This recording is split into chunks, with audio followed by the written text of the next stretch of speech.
Ladies and gentlemen, I'm Cincinnati man. I'm back. I'm here with my friend Fred. Randomly, I was minding my business. I had a long day. I was rained on all day at work outside, and all of a sudden I get a text from Fred. Fred's like, "Hey, you got hey, yeah, like yo." I'm like, "What's up, man?" He's like, "We gotta talk." I'm like, "Dang, what happened?" And then I thought about it for a second. And I was like, "Okay, what review didn't you like?" You know. So how's your day going today? How's your day going, Fred? It's going fine. It's going good. You were doing well till what happened? I was doing good until I was hearing this blasphemous review of yours. Oh, I don't know, interesting. man. What's I the don't problem, know. sir? Okay. Uh So oh. I'm going to start off by saying, first and foremost, you're not an X-Men fan. And doing reviews on an X-Men cartoon. I am not an X-Men fan. No. Okay. You know maybe a little bit of the 90s animated series Uh huh. and what you've seen in the movies Uh huh. is drastically different True. from the actual X-Men. I agree. But this new series is they're actually bridging the gap between the comics and the animated series. Okay. And they're Now, what doing it iteration of very, comics? very Because it well. ain't the entire comics. It's what segment of comics are they bridging the gap? Would you say? Say again?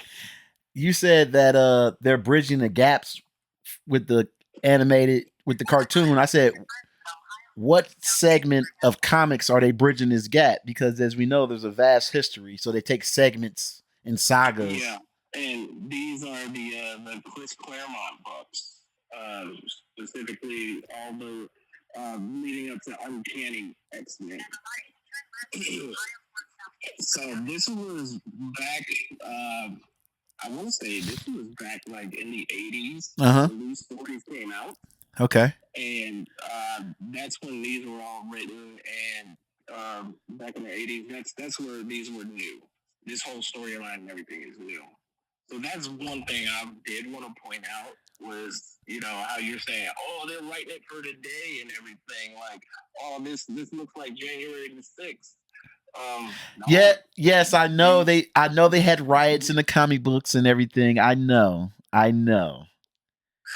I know. But like anything else, when they're doing stuff, they do try to incorporate what's going on in certain parts, certain times. So you know that's what happened. It's not like it wasn't that far of a stretch. It was. I found it hilarious, and also don't get me started on that scene. No security. There ain't no military. Ain't no security. Hey, look, I'd have been fine if they beat up the cops. It'd be like, okay, at least somebody tried to stop them, but there's Well, you got to nobody think around. about the racist nature of those normal guys and the mutants. They're like, we're gonna give y'all minimum security because we hate you as it is. Minimum security for who? For the mutants, What about the humans that were putting the mutants on trial, man? Come on, man. yeah, they don't care about them either. Oh my goodness. Um, Hey, you sounded because really clear too. Just let you you have know to how. look at what is being mirrored from real life. Uh huh. Okay, so they were Oh, you, dealing with racism back then, and they were mirroring it in the book. So that's why I want to say, remind me what you said about Magneto. What did you call Magneto? uh, dude, wait, what episode? Like every episode, Oh, I every said his review. outfit's trash. No, no, Um, no, no. What did you call Magneto? dang, I don't know what I called him. You called him a terrorist and a criminal, Oh right? yeah, yeah, yeah. If I had to choose between Professor X and Magneto, yeah, I would hate Magneto. I would hate Magneto. I mean, I get it. Like, if you're angry and you feeling like alienated, No, I get it. I actually want to make a very hard point for you. No, make a These wait. Hold up, wait. Okay, yeah, go ahead, sir. Go ahead. And just like I said, these books were also mirroring real life instances. Uh huh. So, Would you call Malcolm X a terrorist and a criminal? We are not doing this, but we can now. First of all, Malcolm X did not do half the things Magneto do. It's a difference. Malcolm X said, "I will defend myself. I got rights as an American, and if you step to me, I'm going to whoop your ass." Magneto's like, "Let's kill everybody. Whether they going, I'm tired of everything, so let's just kill it. Let's kill all the humans, and we are superior, and we should." Hey, Malcolm X was not like that at all. It's oh, sorry. Say it again. Magneto was saying the same thing. You hit us, we're gonna hit you back. We're gonna retaliate. Now, he mirrors Malcolm X just like Professor X mirrors Dr. King. Look. Okay. And that's where the big struggle comes into play. Now, anything you would say about Magneto, yeah, you would be saying about Malcolm X. Absolutely not. Absolutely not. Say about Dr. King, you would be, nope. You would be also go the same to Professor X. Hold on a second. You sounded kind of. Yeah, and I bet you can hear like all my directors in the background too.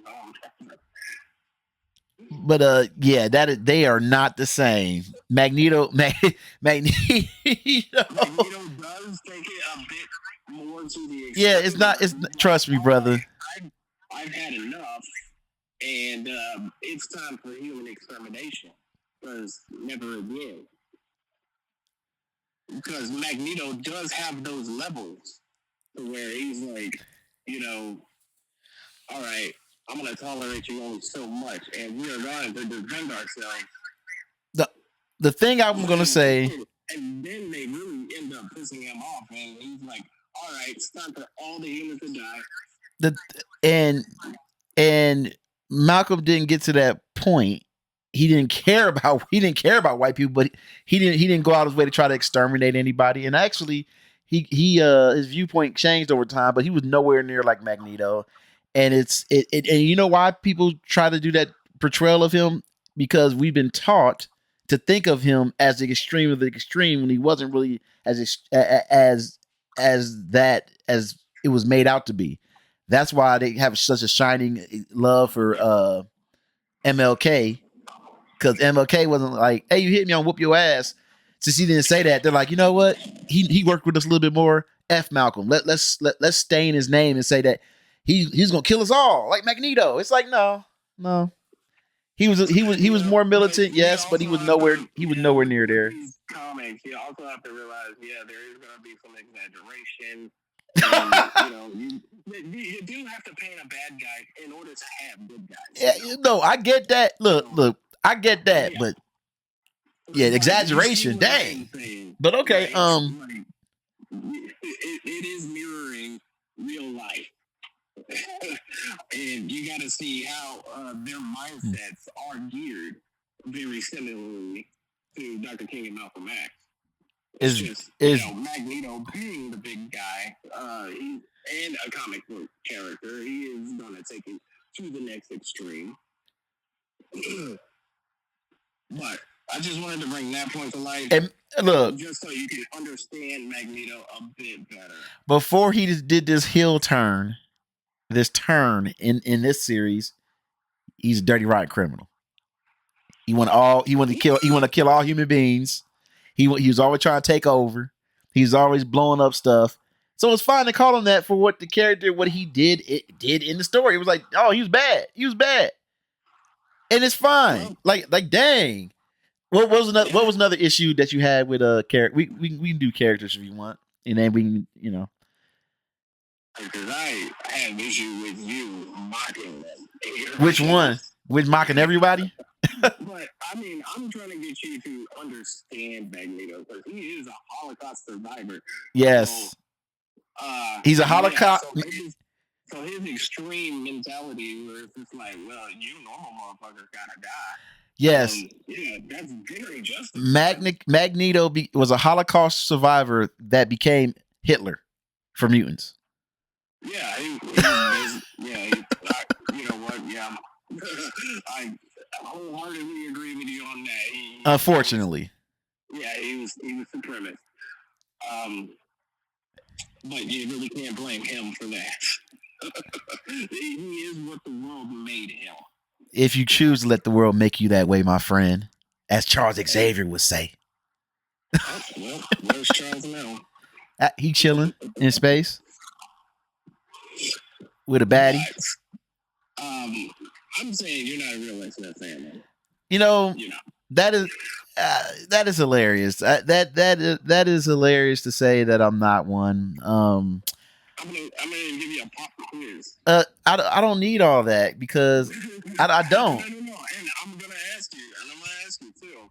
In this latest episode, could you name at least 5 of the characters that they Easter egged in there, or were you naming the characters that they were showing for the first time without them introducing themselves?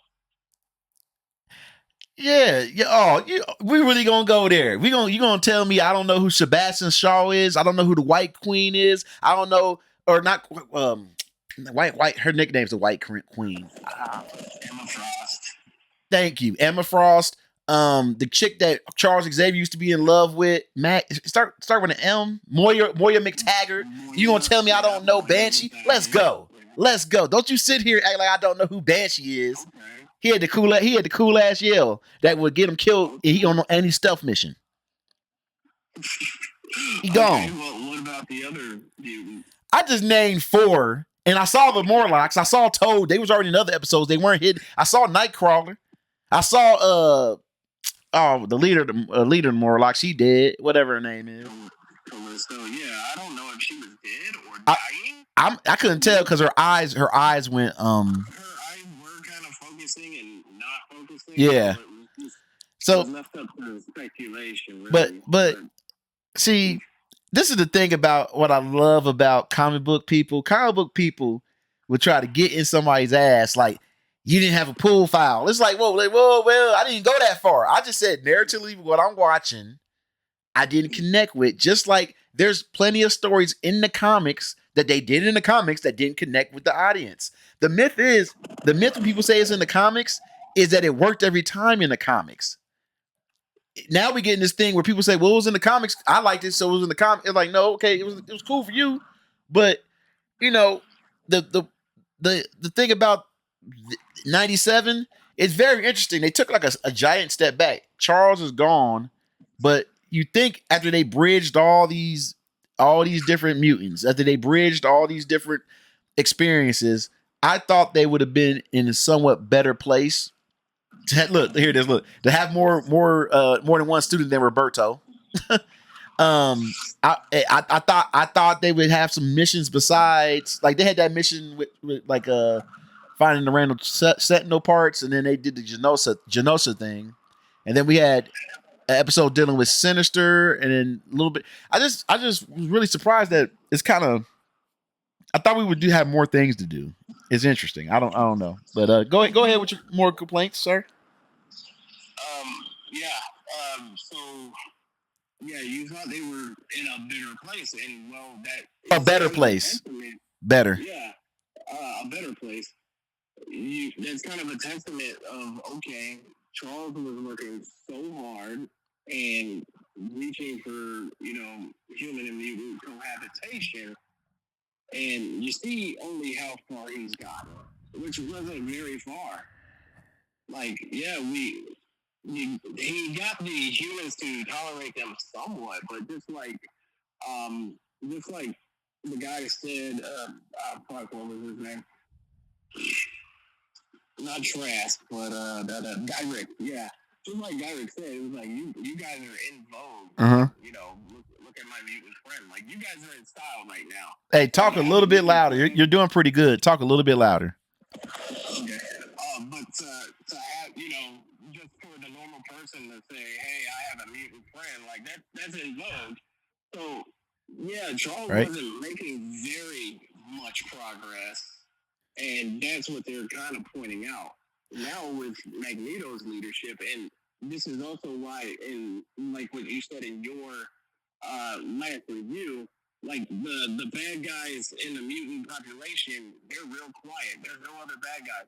No, because they know Magneto is the big dick right now, and we're waiting to see how he moves because they all follow him. They take pages from his book, and they take their cues from him. Hey, so we're going to see how he's going to react and how he's trying to make things work because they ultimately want what he wants. Okay. So they're not going to stir up any extra trouble. Let him cook. So, what? Who else? What? Okay, so we talked about Magneto. We talked about who else? We talked about. Did we talk about? I want to talk about your hating on Scott. Oh, hey, wait, hold up, brother. Hold up, brother. Wait a minute. Let me tell you something right now. That new move he got is whack. Oh, I shoot at the ground and I bounce back. I bounce back and I bounce up. That was so like that was like some little teenage kid that learned how to do a backflip or something. Like, look what I can do.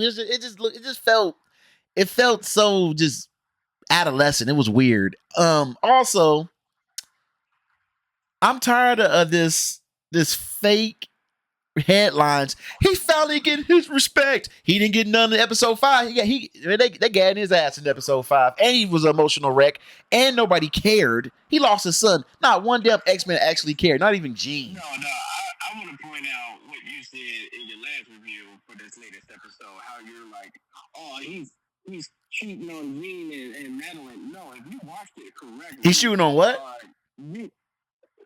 Like what you said about Jean and Cyclops, like him talking to Madelyne.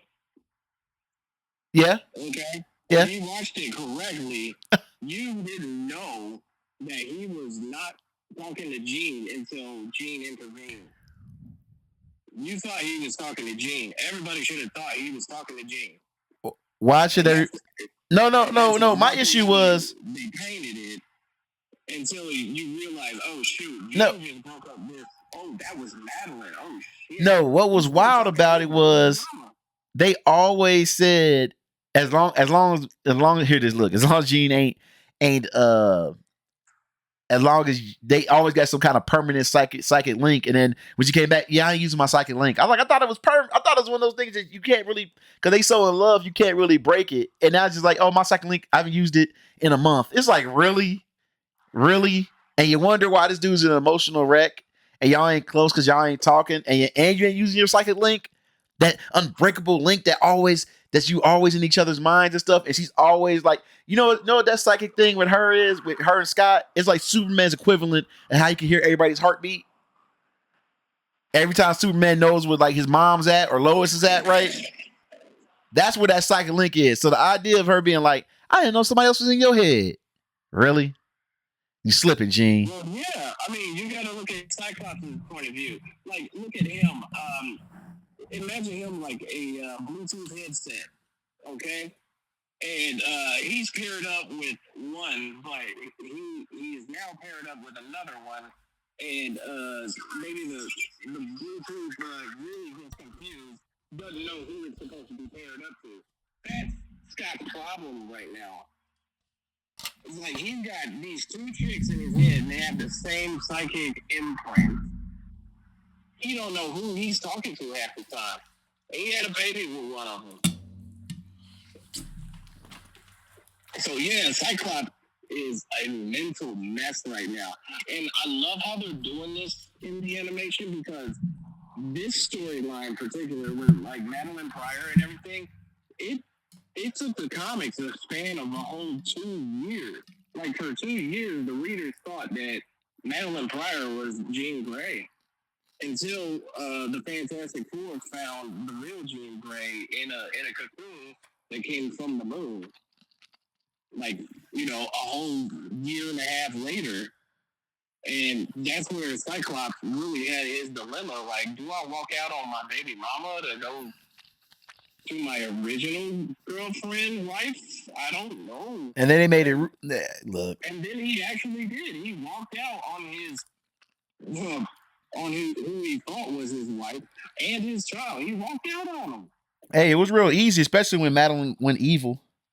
He was like, oh, I ain't being with this evil bitch. It actually wasn't for him. And you talking about? I don't really think we focused enough on it. Uh-huh. But in the comics, especially, like this was a real breaking point for Scott. And you know, in the comics, they actually were on the process of writing him out of the comics. Like there was a good 2 year span where you didn't see Cyclops in the comics because him and Madelyne Pryor, they moved to Alaska to start raising their child. I am glad that it was in the comics. But my problem is trying to look. Anything can be in the comics, but I'm just using the medium of what I got, which is television. And I'm saying they're doing this very well for TV and not dragging this out. And my thing is opposite. I felt like fast forward button for all the smooth brains. What?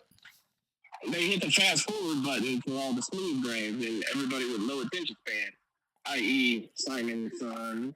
How's it low attention span? How's it low attention span when I'm literally like, we need more development? That's not low attention. That's the opposite of low attention span. You really don't. I've seen it since the first episode that you reviewed. You do not have the appreciation for the wind up and the storytelling of it. Okay. I tell you, man, people just be, hey, this is hilarious. First I'm not an X-Men fan. Now I ain't got no attention span. Woo, man, people be, hey. Nah, you want to call it mid, and you're in XMID. It's XMID 97. Respect it. XMID 97. No, I'm not respecting it. That's why I'm chewing you out. XMID 97. Like I said, it can have cool moments here and there. Like one of my favorite moments when the Executioner was doing his thing. I wish that battle would have went a lot more. I think there was a lot more play with that they could have did with that battle. That was cool. There's scenes here and there where they do kind of like an anime style to it, and it's like, oh, that looks interesting, but no. Yeah, they definitely punch up the battle scenes. Yeah, a whole lot more with the animation. Yeah, it's beautiful. It's gorgeous.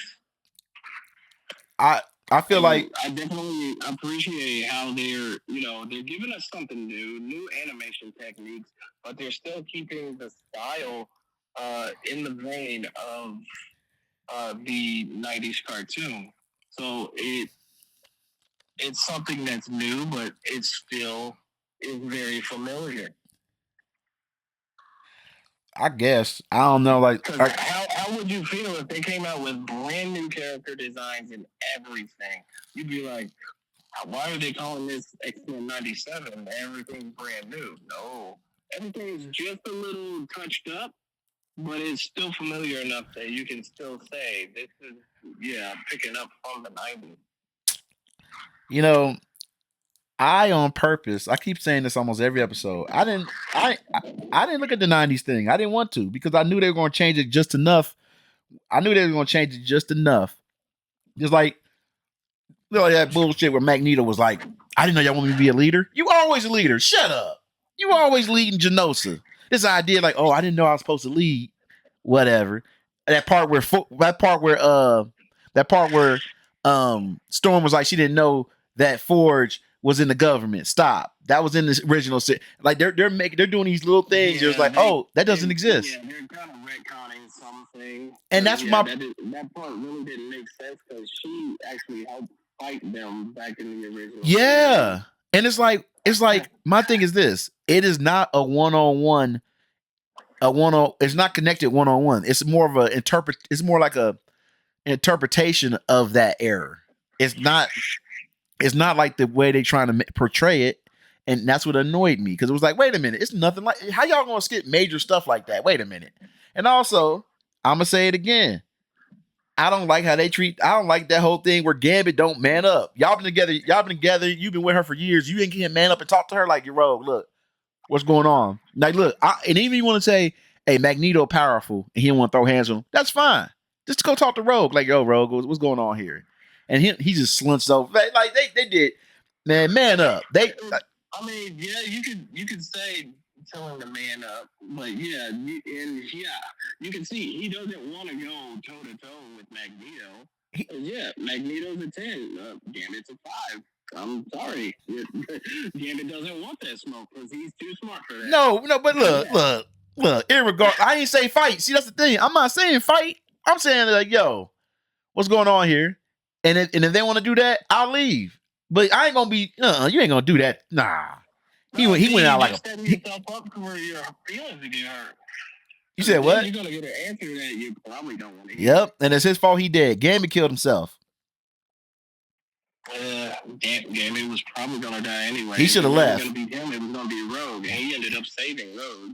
Yep, he shouldn't have. Forget Rogue. She just has needs, and Magneto's the only one. Trash. And then Magneto hit her with that Riz. He hit her with that swag and stuff, and she gonna look at Remy and be like, "I feel nothing. I feel nothing for you." And then when he dies, she's like, "I don't feel you." No shit, he dead. You dummy. Yeah, and you gotta see how heartbreaking that is. Like, she finally touched him, but he's dead. Yep, it ain't hard. Hey, and it's her fault. She yearned for him. She didn't want to lead him on. And that's why they never put a name on their situation or their relationship. That's why. Hey, but she did lead him on, so because she should have set him free. She should have set him free. Like, look, Gambit, just go do your thing, man. But I've always been there for you.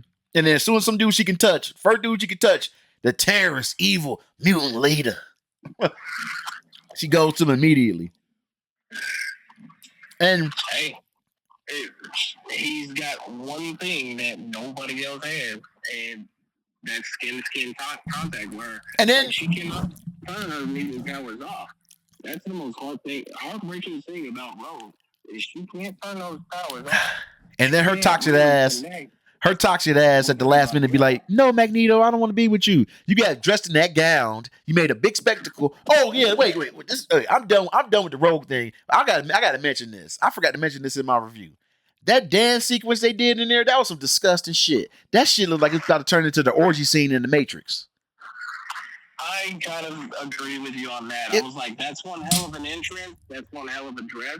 And yes, Genosha is a place where you can be 100% yourself. It was weird because it came out because you can't be like that in front of everybody. Like that's like a couple like hot and heavy making out in the middle of a Walmart. Like, bro, y'all really need to go. Yeah, but what happened was everybody almost started doing it, and it was like, this is disgusting. Like, why is everybody panting and shit? Like, ugh.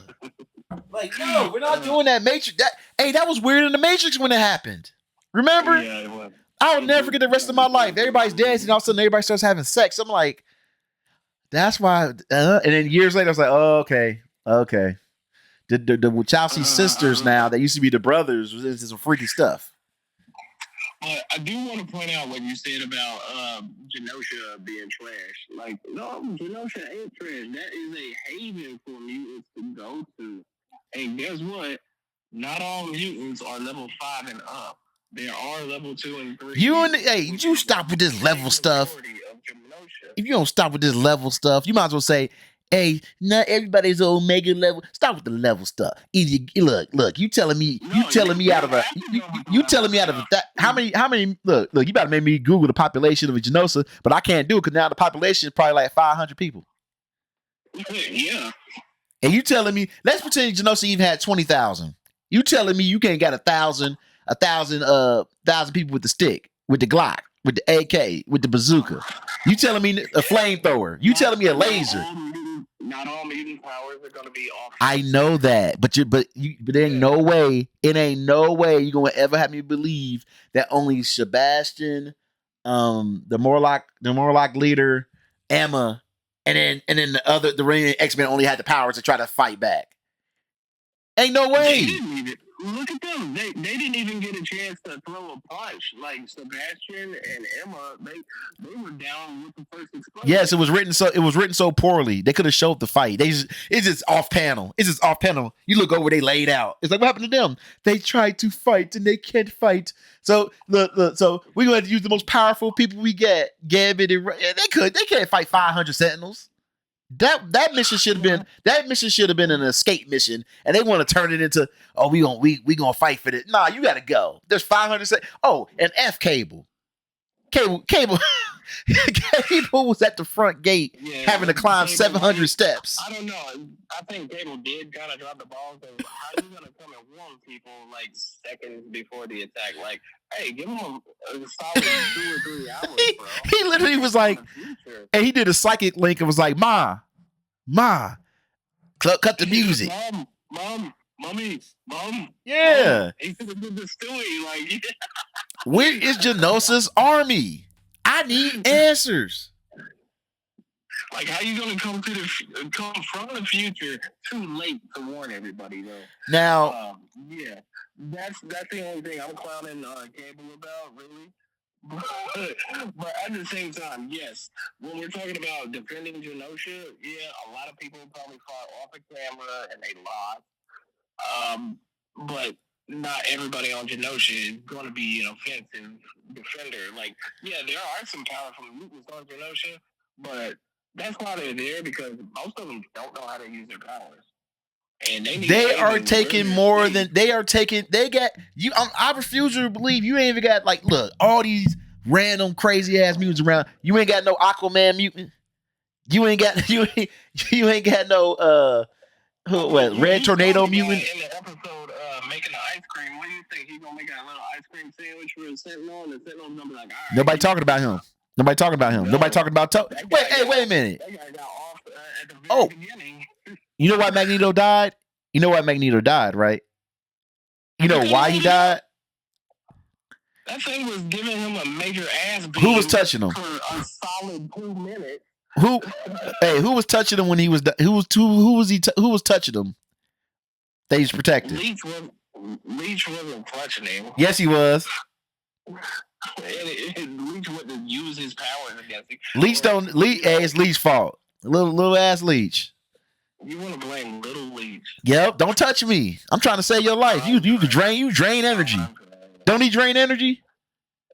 No, he turns powers off. See? Got too close. Then that means Rogue and Gambit wouldn't have their powers either. I'm just playing. I'm just playing. You got to look at that big ass beam that Magneto was shielding himself from, and they were firing on him for a solid 2 minutes, and he was doing whatever he could. Hey, guess what? Because he knew he wasn't going to be able to last. Guess what they should have did? Obviously, Genosha does not believe in Second Amendment rights, because if they did, they would have more dangerous mutants there to defend them. Hey, what you got? I got fire. Nah, we can't let you in. Hey, what you got? I can make avalanches. Nah. What you got? I can make ice cream. Come on in. What can you do? I can fly like a butterfly. Come on in. What can you do? Supposed to be a place for all mutants. I can call lightning. Nah. You gonna mess up the broadcast system. You gonna mess up all that. You gotta go. You better start letting them nuclear weapons in. You better get them nukes. Look what happened when you ain't got them. Shoot. Talking about, I don't know. I mean, like they pointed out, like, hey, the prices of like an apple are high over here. Like, yeah, we're still just building this place. So yeah, they've been building. Yeah, they just now building it. Yeah, they worried about apples and shit. They ain't worried about military. No, because they're just getting this nation stabilized. Ridiculous. Trying to get it together. That's okay. So, yeah, the first thing on the agenda probably is not a military. The first thing on the agenda is probably a stable environment. The only way you can stabilize your environment is protect your borders. Protect your borders, Genosha. You see what happens when you don't protect your borders? Anybody can come in. Sentinels. Look what happened. Sound a lot like Magneto. See, once again, I said something, protect your borders. You said I sound like Magneto? Yeah. Never said kill humans. Never said dominate. I said protect your borders. That's all I said. And I tell you, Magneto stands be jumping out the window on stuff. Hey, that's Magneto's line of thinking right there. Protect your borders. And now the next step, kill all the normies. No. Every country protects their borders. Name me a country I can walk into. Just walk into. No papers, no documentations, no nothing. Name it. And it'd be like, what? Like, I'm here to blow up y'all. Nah. Anyway, they need a defense system. But hey, is there anything else you would like to say? Since let me remember. I don't know comics. My attention span is horrible. Yeah. I want to take it back to maybe the second review of yours when you talk about Madelyne. You that dude. You really gonna be this dude right now. I'm gonna do that. I'm gonna show you how foolish you sound. The last 2 minutes of the third review of the second month. No, don't even try to belittle me like that. Hey, you don't want. Hey, whoa, you belittle. Wait, hold up. I'm getting hurled insults. I make one joke. You like you're belittling me. Sound like Magneto. Go ahead. Crush you like an ant. That's what you sound like with my nerd power. Oh no, this is how foolish you sound. You was like, so they gonna leave Madelyne Pryor alone with the baby. Yep. I stand on that. I want you to realize how foolish you sound because one, you try to take a normal mother's baby away from her. Okay? That ain't gonna end well for you. Then strike two, you're trying to take a woman's baby from her, and she is the most powerful psychic on the planet. So you want that smoke, Andre? Once again, you have to be tactical, which the X-Men are not. You don't know if she's evil. You don't know if she'll blow y'all heads off. You got to be calm and be like, okay, go. Yeah, you can go upstairs, but Scott should have been right next to her. There should have been something where somebody should have been like talking to her, like, "Are you okay?" You have to monitor. It's called monitoring. You was in the military. You think they just walked up on somebody, start doing stuff? No, it's called covert operation. It's called a covert operation. And she was clearly evil. And look, and she was clearly evil at the time. Madelyne's gonna let anybody take her baby from her. I didn't look. I'm gonna say. I said, "Why'd you leave her alone?" See, you want to talk. You want to do all this. Well, your second episode. I said, "Why you leave her alone with?" Look, you know what? She clearly loves her child. She's not putting her child in danger. And then she ended up doing it. And then she ended up doing it. All the monitoring that's needed. And then she ended up doing it. Through the room with the baby. Did she not? She has no, no emphasis on harming that child or anything. And then she did. Yeah, the baby's safe as it is. And guess what? If I was an X-Men sitting there like, why y'all leave her alone with the baby? And then 5 minutes later, oh, she destroyed everything and she took the baby and it's gone. Exactly. Guess what? I'll be the X-Men motherfucker that was right. Everybody be like, shut up, Andre. I just said monitor. I said monitor, make sure everything cool. But I'm crazy. And then look what happened. The baby gone, she gone, and the baby guy gets sent to the future because y'all asses didn't listen to me. But I don't know nothing. Or not, Gene or Madelyne was gonna do that anyway. Do what? So, be evil? There was nothing anybody in that mansion could do to stop him. Okay, except Jean if she wake up.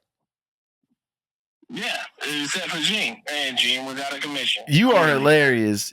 Y'all looking at somebody who clearly is not the person they pose to be. And you're like, oh, just walk around the mansion. And look, and everybody goes, nobody's on alert. Everybody just goes to do their own thing. You're going to sit here and tell me that one going to some of them go to the danger room. Rogue and Magneto go make out somewhere. We don't know what they did, but they went somewhere. And Scott, Hank, and they just all went back to normal. Like, we'll just convene later. La la la la la. What? Get out of here. Yeah. Like, what else you gonna do? Figure out precautions. Figure out, look, you just, if you want to cape for this nonsense, cape on, brother. Take precautions against somebody who was clearly nonviolent, and she was focused on taking care of her baby. Like, you wanted to put monitoring nonviolent. Like that. She's not. She's not her. She's not G. Yes, I want you to monitor her. Matter of fact, put a neutralizer on her. It's like, okay, she's not Jean, but okay, she's also clearly not a threat. And she was. I was right. Until fucking Sinister turned his switch on, and then she went dark. She's clearly not a threat until she is. Hey, everybody, this looks like a threat. This person that's not even supposed to be the person that we don't know. Also, we need to do more DNA testing. And it, like, okay, look. And you gotta actually, and this is part of being an X-Men fan, you gotta realize what life is like in that mansion. Like, these are people from all kinds of different walks of life. Oh my They can goodness. come and go as they choose. All right, and that is supposed to just be Not if you're a plant and a spy, you might kill everybody. No, you can't go choose. You gotta get at least give them a side eye. Can I get a side eye? Like, hey, let's monitor this. How dare you? You gotta let her be her. That happens plenty in the X-Men. Like, hey, you're a mutant on the run. All right, you're welcome here. This is not that scenario. She or not, she was gonna still be welcome there because she is a mutant that needs safe haven. And yeah, there's been quite a few times where X-Men have been, they let somebody in and it kind of blows up in their face and blows up the entire mansion. That's the whole story of the mansion. Okay, is there any other talking points you'd like to get to, sir? I think I said my piece. Hey. Hopefully you've taken some notes. Look. Yes, maybe you are being foolish on some of the things you're saying here. Dude, and you're being a hater. Hey, you know you're being a hater. Wow. Okay. So, do you think this is as good as the original series so far? I think it is way better than the original series. They're making it a lot more edgy because this isn't written and drawn to be a Saturday morning cartoon. This is more for an older audience that can probably comprehend a whole lot more. Because you got to think the original series, that was written for kids, Saturday morning cartoons. So they had to dumb a lot of stuff down. Now, they're not doing that so much. Kids' gloves are off. And I think they're doing a phenomenal job. Do you think this... I cannot wait to see more. Do you think this is on par with some of the American animation, like Justice League and Justice League Unlimited? Now you're talking about other cartoons from. Yeah, I'm talking about it. Yeah, I'm comparing it to things. I'm comparing it to things that were known as like classics, like X-Men. X-Men was known. X-Men, Spider-Man, Batman, Justice League Unlimited. That type of stuff. Which Spider-Man was made for kids. X-Men was made for kids. Like, if I'm going by what you said, Justice League was a Saturday morning. Well, no, they end up showing it later. Are you talking about like animation style, or are you talking about writing? I'm talking about it as a whole. Would you do you like the direction it's going into to be put up there with those particular cartoons that I named? Yes. Okay. Yes. Okay. I like that they're giving us A storylines and B storylines and even C storylines. And they they're giving us F execution. But yep. Yeah. So I mean, you got multiple storylines going on at the same time, and eventually they'll all come together in the end. I think, that is some really good storytelling, and that's what we need as a real X-Men animation here. Just one storyline at a time. That's really too elementary for your typical X-Men fan. And if you're a comic book reader, you know that there's multiple storylines going on at the same time. And but you can't. That's like you can't translate everything from a comic book. It's like you can't translate everything from a novel. It's not possible. It's not possible. It's impossible to transfer everything from a book to a novel. Just like, from a novel to a TV show, just like a TV show can't put everything into a movie. You have to sacrifice some things in order to make it narratively work. And unfortunately, the narrative for me is doo-doo. It's garbage. And I find it hilarious watching it because I'm just thinking like, this has no soul. All they do is throw that nostalgia stuff in there. The name's Gambit. Remember that. Oh, I remember him saying that. I remember him saying that to that Santa one time. Or Wolverine popped his claws out and put it in between somebody's put it right on the side, the left right side of somebody's face. I remember that. Oh, Hate McCoy rubbing his. That's a signature of Wolverine. He does that in the books. He does that in the TV show. He does that every time. Yep, he does everything. He does. Hey, this is the weakest Wolverine we've ever gotten. This is the weakest Wolverine we've ever gotten in any media. And I think you named the most mature Wolverine. oh yeah, Gene, love me. Hey Gene, are you okay? Hey Jubilee, here's some muffins. Go back to Gene. Gene, you kissed me for the first time like in a long time. But go back to Scott, please. Let me look. I need tissue. Are you okay, Wolverine? I'm fine. I'm fine. And I know, like I said, they can sideline them. I'm fine with you sidelining characters in order to make certain narratives go, but you know, just don't demean them. And this is a pathetic Wolverine. He just sits there and moping. No, that's fine. That's fine, brother. Hey, okay. I think what you're failing to see is we finally have an X-Men show that's not dick riding Wolverine. Wow. Once again, I'm gonna say it again. I said you could sideline him, cool. But look, he went from dick riding to de-dicking him. He has no dick. He has a mangina. That's what you're missing is the dick riding. Like, look at all the X-Men shows before this. All right, you got Wolverine in the X-Men. You've got X-Men Evolution. All of these other X-Men shows were dick riding Wolverine. I never finally get one that has Wolverine kind of in the background, still in the foreground. You don't like it. I never watched any of those other shows. I could only go by. And contrary to popular belief, Wolverine is not the leader of the fucking X-Men. I never wanted him to be the leader, and I never said that. Never said that. But see, you're mistaken. You know his focus in the series. Yes, his focus. Yeah, his focus is Jean. And making sure Jean's okay, whether it's the clone or Jean. Yeah. And making muffins. That's Wolverine's softer side of that's the softer side of Wolverine. You don't get to see too much. Uh-huh. You mistaken that for weakness. Wolverine does still have a heart. Even though he's going to outlive every one of them. He a bitch. There's one thing he does care about.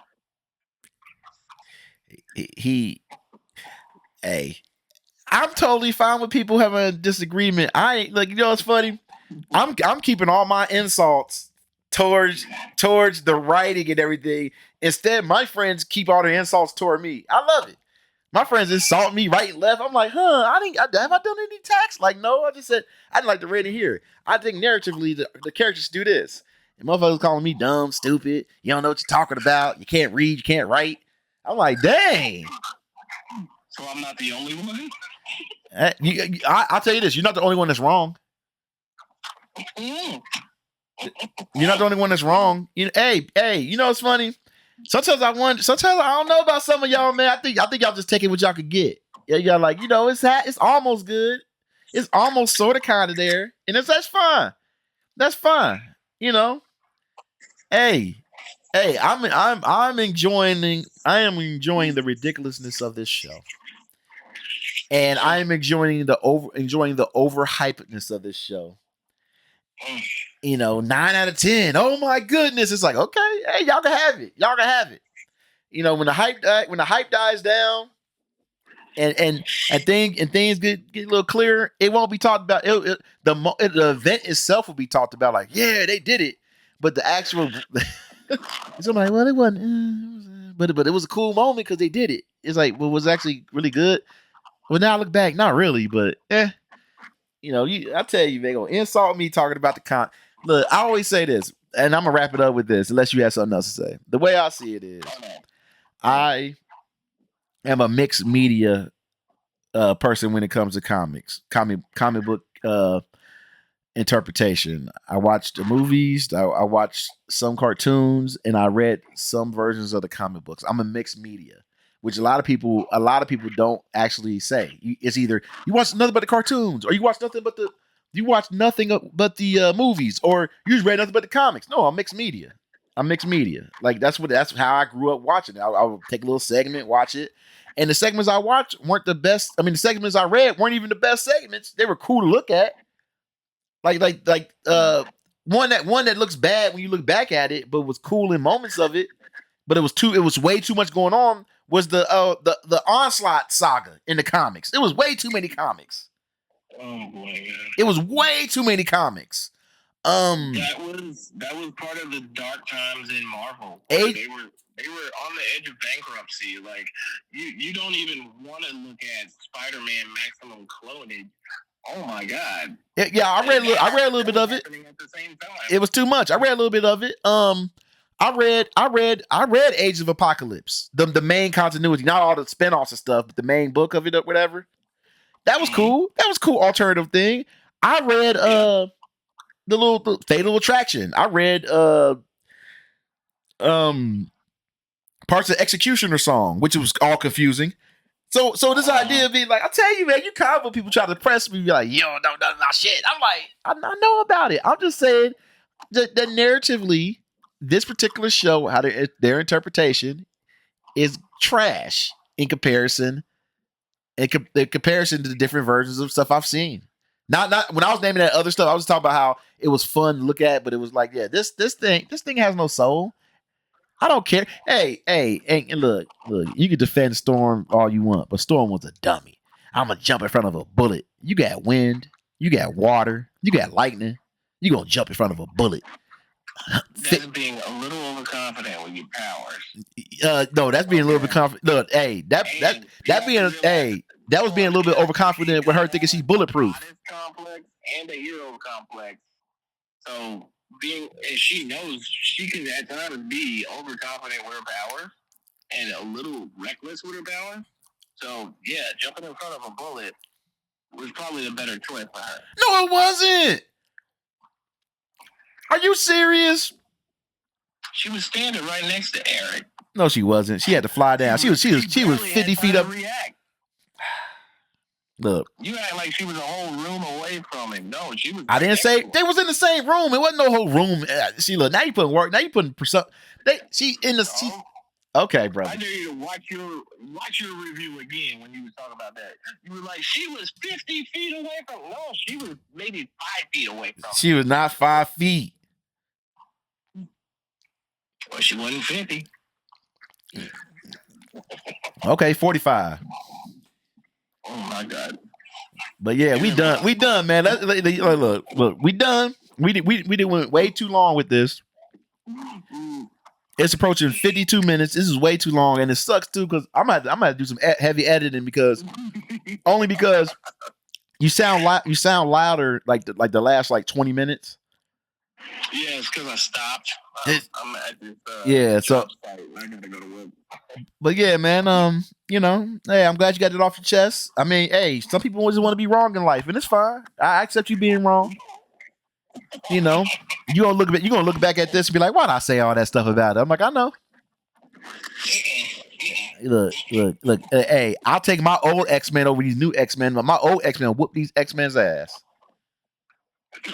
They too busy crying in their damn feelings. Well, I remember this. What we gonna do? Hey, you want to secure the mansion? Nah. Hey, I'm Magneto. I don't want to be leader of GENOSHA. Okay, if Ro be my girlfriend, I'll be leader of GENOSHA. GENOSHA blows up. Y'all gonna secure anything? Let's go. Talking about and then that weak bullshit in the beginning of the series. Oh, Friends of Humanity. They got Mega Man cannons. They just keep on taking them out right and left. They're not dangerous. They had that one bullet that took Rogue out. Other than that, they handled them with ease. So they weren't even a real threat. I was like, if they're supposed to be that dangerous, why is it so easy for them to take them out? They're taking them out so easy. Anyway. They're not dangerous to the X-Men, but they are dangerous to the level 2 and 3 mutants. But look, yeah, we were trying to finish it. And now to get us all into another tangent. Yeah, we done. But hey, it's been a good conversation. I love arguing about it. I love talking about it, and that's what one of my favorite things of being an X-Men fan is arguing powers, debating powers, and we can still be friends at the end of the day. Yeah. Hey, I'll send you my homie Bad Habits. He be reviewing it. He liked the series, so he get at me. Aaron Lambert art. He gets at me, tell me I didn't know what I was doing. So hey, people. Whatever. That's the cross I bear when I'm honest on the internet. So I'm Cincinnati Man, Fred, and got my boy Fred here. We out. You out? Awesome. Bye. Yep.